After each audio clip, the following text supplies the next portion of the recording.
बच्चों, आज का विषय है सार्वत्रिक गुरुत्वाकर्षण, यूनिवर्सल ग्रेविटेशन। आइए सबसे पहले देखते हैं ग्रह क्या है। आकाश में अपनी निश्चित कक्षाओं में सूर्य का परिक्रमण करने वाले पिंड ग्रह कहलाते हैं। सूर्य के कुल 8 ग्रह हैं, जिसमें पृथ्वी भी एक है। ग्रहों की गति संबंधी केपलर के नियम।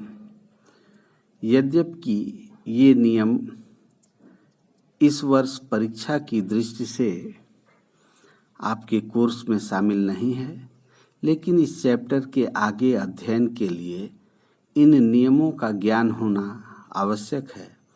अतः संक्षेप में इसका वर्णन यहाँ किया जा रहा है। प्रथम नियम या कक्षाओं का नियम, लॉ ऑफ ऑर्बिट्स।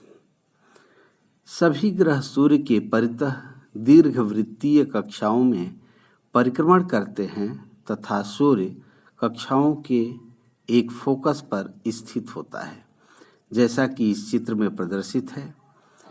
सूर्य की स्थिति S से प्रदर्शित है, जो इस दीर्घवृत्तीय कक्षा के एक फोकस पर है। द्वितीय नियम या क्षेत्रीय चाल का नियम। किसी भी ग्रह को सूर्य से मिलाने वाली रेखा समान समय अंतरालों में समान क्षेत्रफल पार करती है, अर्थात ग्रहों की क्षेत्रीय चाल नियत होती है। यदि कोई ग्रह एक निश्चित समय अंतराल डेल्टा टी में A से B तक और उतने ही समय में C से D तक चलता हो, तो इस नियम के अनुसार क्षेत्रफल SAB बराबर क्षेत्रफल SCD होगा। इस नियम को कोणीय संवेग के पदों में भी व्यक्त किया जा सकता है। पिंड की क्षेत्रीय चाल dA/dt = J/2m बराबर नियतांक, अतः स्पष्ट है कि J बराबर नियतांक होगा, क्योंकि ग्रह का द्रव्यमान m नियत होता है। अतः द्वितीय नियम के अनुसार सूर्य के परितः ग्रह का कोणीय संवेग नियत बना रहता है। तृतीय नियम या परिक्रमण कालों का नियम। किसी भी ग्रह का सूर्य के परितः परिक्रमण काल t का वर्ग कक्षा की अर्ध दीर्घ अक्ष a की तृतीय घात के अनुक्रमानुपाती होता है, अतः t² = a³। न्यूटन का सार्वत्रिक गुरुत्वाकर्षण का नियम, Newton's law of universal gravitation. इस नियम के अनुसार दो द्रव्य कणों के बीच लगने वाला आकर्षण बल कणों के द्रव्यमानों के गुणनफल के अनुक्रमानुपाती तथा उनके बीच की दूरी के वर्ग के व्युत्क्रमानुपाती होता है। इस बल की दिशा दोनों कणों को मिलाने वाली रेखा के अनुदिश होती है।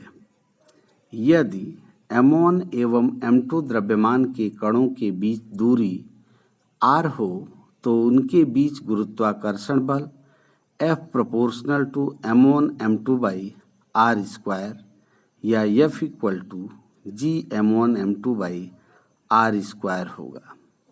यहाँ G सार्वत्रिक गुरुत्वाकर्षण नियतांक है, जिसका मान 6.67 × 10⁻11 न्यूटन मीटर स्क्वायर पर किलोग्राम स्क्वायर होता है एवं इसका विमीय सूत्र m⁻⁻1 L³ T⁻⁻2 होता है। गुरुत्व या ग्रेविटी। पृथ्वी अपने अधिक द्रव्यमान के कारण आसपास की वस्तुओं पर एक गुरुत्वाकर्षण बल आरोपित करती है। इस गुरुत्वाकर्षण बल को ही गुरुत्व कहा जाता है, अर्थात वह गुरुत्वाकर्षण बल जिससे पृथ्वी किसी वस्तु को अपने केंद्र की ओर आकर्षित करती है, गुरुत्व कहलाता है। यह बल ही पृथ्वी तल पर उस वस्तु का भार होता है। गुरुत्वीय त्वरण। पृथ्वी के गुरुत्व के कारण पृथ्वी की ओर गिरती वस्तु में उत्पन्न त्वरण को गुरुत्व जनित त्वरण या गुरुत्वीय त्वरण कहते हैं। इसे जी से प्रदर्शित करते हैं। गुरुत्वीय त्वरण जी एवं गुरुत्वाकर्षण नियतांक जी में संबंध। मान लीजिए पृथ्वी का द्रव्यमान me एवं त्रिज्या re है। यदि पृथ्वी तल के समीप ही m द्रव्यमान की कोई वस्तु हो तो गुरुत्वाकर्षण नियम के अनुसार वस्तु पर लगाया गया आकर्षण बल F = gmem/re²। इस बल के कारण वस्तु में पृथ्वी की ओर उत्पन्न त्वरण g हो तो न्यूटन के गति विषयक द्वितीय नियम से F = mg। अतः समीकरण 1 और 2 की तुलना से g = gme/re²। स्पष्ट है कि g का मान अर्थात गुरुत्वीय त्वरण का मान वस्तु के द्रव्यमान पर निर्भर नहीं है। अतः एक ही ऊंचाई से एक साथ छोड़ी गई विभिन्न द्रव्यमान की वस्तुओं पर उत्पन्न गुरुत्वीय त्वरण एक समान होता है। इसलिए वस्तुएं एक साथ पृथ्वी पर पहुंचती हैं। पृथ्वी तल से ऊपर जाने एवं नीचे जाने पर गुरुत्वीय त्वरण का मान परिवर्तित होता है। आइए देखते हैं कि यह परिवर्तन किस प्रकार होता है और उसके लिए सूत्र क्या है। पृथ्वी तल से ऊपर जाने पर गुरुत्वीय त्वरण जी में परिवर्तन। पृथ्वी तल पर स्थित m द्रव्यमान के पिंड पर गुरुत्वाकर्षण बल gmem/re² होगा, जो पृथ्वी तल पर उस पिंड का भार mg है। अतः mg = gmem/re²। यदि पिंड को पृथ्वी तल से h ऊंचाई पर बिंदु P पर ले जाया जाए, जहां गुरुत्वीय त्वरण g' होने के कारण पिंड का प्रभावी भार mg' है, तो mg' = gmem/re+h² होगा। समीकरण 2 में समीकरण 1 से भाग देकर हल करें तो g' = g/1+h/re², अर्थात g' g। स्पष्ट है कि पृथ्वी तल से ऊपर जाने पर गुरुत्वीय त्वरण g का मान घटता है।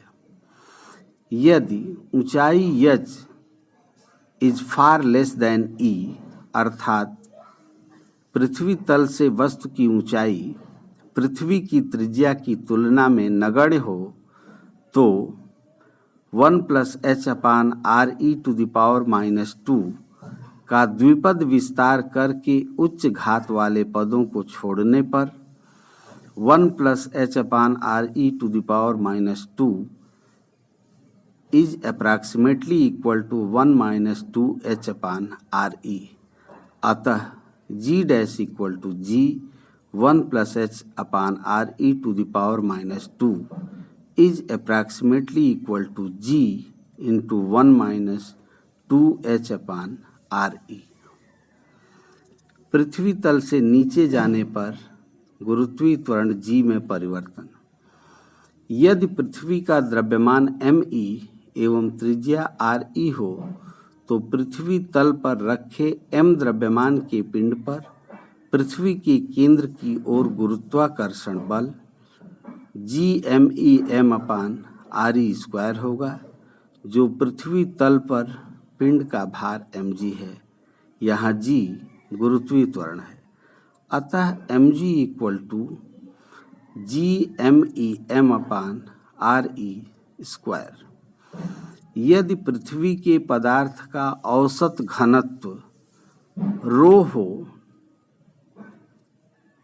तो